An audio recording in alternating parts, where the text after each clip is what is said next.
So, I used to be a mobile mechanic, and this is my new workshop. Come on in, I'll show you around the workshop. As it is now, I got the keys about a week ago, so I'm just in the process of doing it all up. A friend of mine was actually in here for about 15 years, running a garage. He had a lot of it set up how he wanted it, and I purchased some of the equipment from him. So it is essentially set up, ready to go. We've got the ramps in, got the office here, and electric, lighting, got the airline, everything all in, ready to go. But it does just need a good tidy up. I've stripped everything off the walls. It all just needs a good coat of paint really, because it's not been done for a long time. Got the airline reel up there and the compressor. As you can see, both ramps are in. Got the bend pack 4.5 ton, and then an older ramp over there. Heater in the corner. First job on the ramp is this 235 BMW for a heating issue, which I looked at yesterday and I'm gonna finish off today. And then once I've got that done, I'm gonna get back on cleaning and tidying. As you can see, quite a pile of scrap and things that need sorting through. Scott did leave me some office furniture, which will be going back in, and then I'm going to be bringing some of my own stuff from home. Get it all the way I wanted, but basically everything just needs a good coat of paint and get the floor painted. Try and get that all done leading up to Christmas, and then in the new year we'll be set up ready to take on more work. So I'll just show you in the office if you squeeze through. Don't know why I've locked it really because there's no window. So yeah, gutted all this out. The ceiling's been redone recently, LED lighting, ripped all the carpet out, and the walls just need sanding down really and a good coat of paint. Move the CCTV monitor, and then basically just give it all a good coat of paint, get the carpet done, move my desk and things in here, and it's all good to go. Wi-Fi, cameras, alarm, everything's all set up. We've got a little storage room in the corner, which is literally just full of rubbish at the moment, but the skip's outside, so we're going to move it all out. And if we just go upstairs quickly. We've just got this storage area above the office and that other storage room, so we've got plenty of space. I've just cleared everything out that was up here. Going to get this carpeted, paint the railings. We've got this Renault sign, which is from a Renault dealer that Scott had. He's going to come and take that away. And then I just need to build the railing a little bit longer to fill the gap. And then hopefully in the next few weeks it'll all be up together and we'll be able to show you the progress and what it looks like then.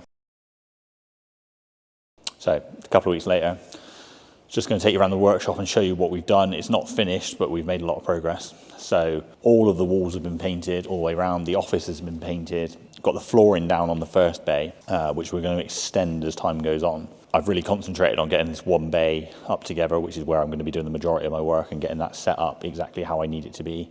Got the compressor and the airline, everything set up good to go. And we've been using it for a while now doing work, and it's working well. So I've got my toolbox in, got these benches in. It's a little bit messy at the moment because I'm just in the middle of doing this E-Class. Got this other bench here and the heater in the corner, which we gave a bit of a refurbish and painted it all up, which helps massively in this weather. I've been working my way around the workshop, painting. I've painted the staircase, the railings. I made this new railing on the end because there was the Renault sign, which Scott came and took, and painted all of the office. The only thing that needs doing is the 2 doors need finishing. And then we will move on to the inside of the office. The kitchen areas had a little tidy up for now. That will be moving into the office as well to free up that space in the corner. Upstairs, we've stripped everything out and we've laid carpet down, so it's a nice storage area now, and we will be getting some racking up there. So there's still more to do, but we've made good progress and it's starting to look good. So we've done a lot in the workshop. It will be a continuous journey to make everything better, but we thought we'd give you a bit of an update now. And then as and when we do more, we'll be able to show you more in the future. So we've now been open just over a year. So I'll take you around the workshop and show you what changes we've made and also show you some of the cars that we've got into work on. So firstly, this outside storage area, we've had the whole thing rebuilt because it was falling down, had the roof done and all new guttering just to tidy everything up a little bit. We've got the NSX back in. It's just finished and being collected soon. To go on another trip to the Nürburgring. So just done full exhaust system on this. We have got some more parts coming from Science of Speed in America that we're just waiting on. So it's going to have new wheels and new brakes. But for now, it's all up together, ready to go. So we've made a few changes in the workshop. We haven't got through everything that I said I wanted to do, just purely because I've been so busy doing the actual work. But we've got racking in place for when we strip cars down, and also parts that are ready and waiting to go on cars. So we've got this S-Class in for a parking sensor fault, which we just diagnosed. It's got corroded wiring, so we're going to fix that. Got the A-Class. We've just taken the engine out of this, and that is going back in, so that one's nearly done. Another C63 dropped off yesterday, which initially was going to be in for camshaft adjuster plates and new lifters, because it had a little bit of a noise. But in the last few days of the customer using the car before he dropped it off, it's actually started to use coolant. So it's looking like it's very similar to the last one we've just done, and I suspect it's broken a head bolt.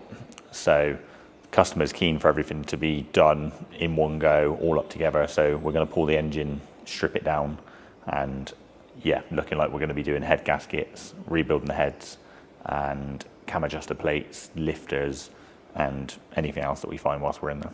So we've had this wall built in the corner and this door installed to replace the wooden doors that were there before. The kitchen still needs to go into the office, which hasn't been done yet. So when I first moved into the workshop, I gave myself a month to get everything up together as much as I could. And the plan was that from then on I would continue to do things. But from when I started actually working on cars, I've just been flat out. And I'm so busy that I'm currently looking to employ someone. So if anyone is interested and ideally has experience in working on Mercedes, then drop me a message. The door now has a window with our logo on it. We've had signs put up on the wall, inside and outside, and also out by the road where you pull in. So the plan is at some point to replace this red ramp with a new ramp similar to this bend pack ramp here. Only reason being that the legs on this ramp are too long and it can make it difficult to get short cars on. So the NSX won't go on there, anything like an SLK won't go on there. So we're going to replace that one, and then also the plan is to put a third two-post lift in, because as we get busier and busier, you can just never have enough ramps. So we've got this A-Class in behind me, which is a 1.5 Renault diesel engine. That needs a turbo. Got this 221 S-Class, which is very low. It's on airmatic suspension, and the passenger footwell is full of water, so the suspension control unit has failed. So the customer's just deciding what they want to do with that, because it needs quite major wiring repairs and a new suspension control unit. Got this 177 A-Class in, which just needs a shock absorber, so we're just talking to the warranty company currently about that. Got this CL600, which is a lovely car, it's a V12 twin turbo. This has got hydraulic suspension, active body control, and the rear suspension pipes are heavily corroded, so we're going to drop the rear subframe out, replace all the pipes. We're going to do the brake pipes at the same time. It also needs some suspension arms, and just generally get everything all back up together before he takes it on a European road trip. Something a bit different, we've got this Volvo 850 T5R. It's a factory manual, so it's a very rare car. Not something we would normally work on, but a good customer of ours asked us to give it a look over before he takes it to the Nürburgring next week. So we've just checked it all over, done the wheel alignment, and it is in very good condition, to be honest, for a 30-year-old car. So something a bit different today, not our usual type of video, but we just thought we'd show you around, and if you would like to see more videos like this, don't forget to like and subscribe.